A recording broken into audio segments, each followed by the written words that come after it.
ठेवलं. महात्मा हा असाच असतो, सगळ्यावर कृपा करणं हे त्यांचं काय असतं, लक्षण असतं.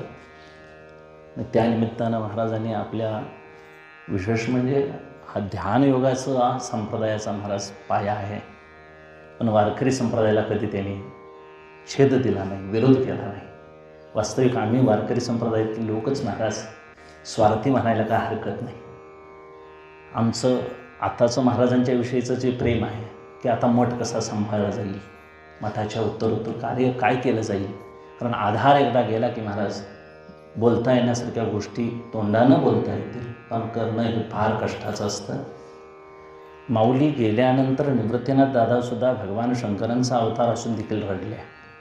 निवृत्तीनाथ दादा रडले, देवे निवृत्ती धरले आणि दोन्ही कर जातो ज्ञानेश्वर वैसावया. निवृत्तीने हात उदरीला वदना, म्हणजे हात तोंडावर माऊलीने घेतला महाराज निवृत्तीनाथ दादानी